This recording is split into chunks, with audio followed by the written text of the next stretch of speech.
আসসালামু আলাইকুম। Turning point with Fahia YouTube চ্যানেলে আপনাদের স্বাগতম। আজকে আমি পড়ার রুটিনে নতুন একটি সাবজেক্ট যোগ করেছি, কারণ আপনারা যারা এই ভিডিওগুলো দেখে প্রস্তুতি নিচ্ছেন তারা অনেকে আছেন বিভিন্ন চাকরির পরীক্ষায় আবেদন করেছেন। যেহেতু সামনে অনেকগুলো নিয়োগ পরীক্ষা অনুষ্ঠিত হবে, ঠিক তাই আমি আমার পড়ার রুটিনটা এমনভাবে সাজিয়েছি যেন আমার রুটিনটা দেখে আপনারা যদি প্রস্তুতি নেন তাহলে যেন আপনাদের প্রস্তুতিতে কোনো প্রকারের ঘাটতি না থাকে, বা আমার রুটিন দেখে পড়ার কারণে যেন আপনাদের ওই প্রস্তুতি নিতে কোনো সমস্যা না হয়। যেহেতু সামনে ভূমি রেকর্ড ও জরিপ অধিদপ্তরের অনেক বড় বড় নিয়োগের পরীক্ষা অনুষ্ঠিত হবে এবং খাদ্য অধিদপ্তরের পরীক্ষাও কিন্তু আগামীতে অনুষ্ঠিত হতে যাচ্ছে। তাছাড়াও ছোট বড় তো অনেক নিয়োগ পরীক্ষা অনুষ্ঠিত হবে, সেখানে কিন্তু বিজ্ঞান থেকে অনেক প্রশ্নই আসে। আর সেক্ষেত্রে বিজ্ঞানের জন্য বিসিএস এর যে প্রশ্নগুলো আছে ওই প্রশ্নগুলোই কিন্তু বেশি গুরুত্বপূর্ণ। ওই প্রশ্নগুলো থেকে যে শতভাগ প্রশ্ন কমন পাবেন এর কোনো নিশ্চয়তা নেই, কিন্তু বিসিএস এর যে প্রশ্নগুলো এসেছে ওইগুলো যে কোনো চাকরির পরীক্ষার জন্যই বেশি গুরুত্বপূর্ণ। আর সবচেয়ে ভালো হয় আপনারা যদি ওই প্রশ্নগুলো ব্যাখ্যা সহকারে পড়েন, তাহলে কিন্তু তৃতীয় চতুর্থ শ্রেণীর চাকরির জন্য আপনাদের বিজ্ঞানের জন্য এক্সট্রা কোনো বই পড়তে হবে না।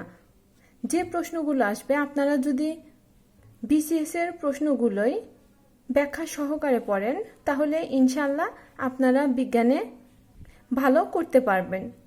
আর ইংরেজির জন্য আমি প্রিপোজিশন রেখেছি। প্রিপোজিশনটা কিন্তু যে কোনো পরীক্ষার জন্যই খুবই গুরুত্বপূর্ণ, তাই আমি একদিনেও চাইলে শেষ করতে পারতাম, কিন্তু ওইভাবে যদি আমি রুটিনটা করতাম তাহলে কিন্তু আপনাদের ইফেক্টিভ ওয়েতে পড়া হতো না। দেখা যেত একটা টপিক শেষ হচ্ছে কিন্তু খুব ভালোভাবে আপনারা পড়তে পারছেন না। তাই আমি অল্প অল্প করে প্রতিদিনই রাখছি যেন আপনারা খুব ভালোভাবে পড়াটা শেষ করতে পারেন। তো প্রিপোজিশন কে থেকে ও পর্যন্ত পড়বেন।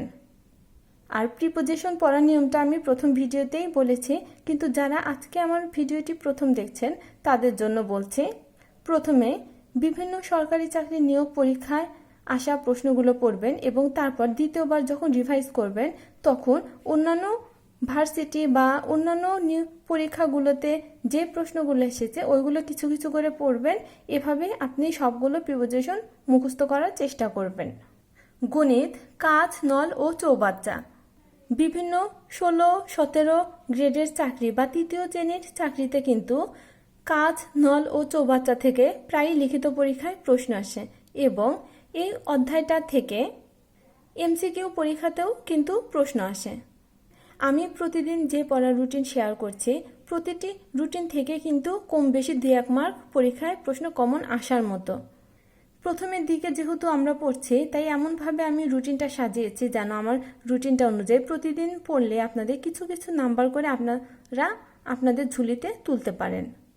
আমার ভিডিওটি দেখার জন্য ধন্যবাদ। আমার ভিডিওটি ভালো লাগলে আমার ভিডিওতে লাইক দিয়ে প্লিজ চ্যানেলটা সাবস্ক্রাইব করবেন এবং আমার ভিডিওটি আপনার ফ্রেন্ডসদের সাথেও শেয়ার করবেন যেন তারাও উপকৃত হতে পারে। আল্লাহ হাফেজ।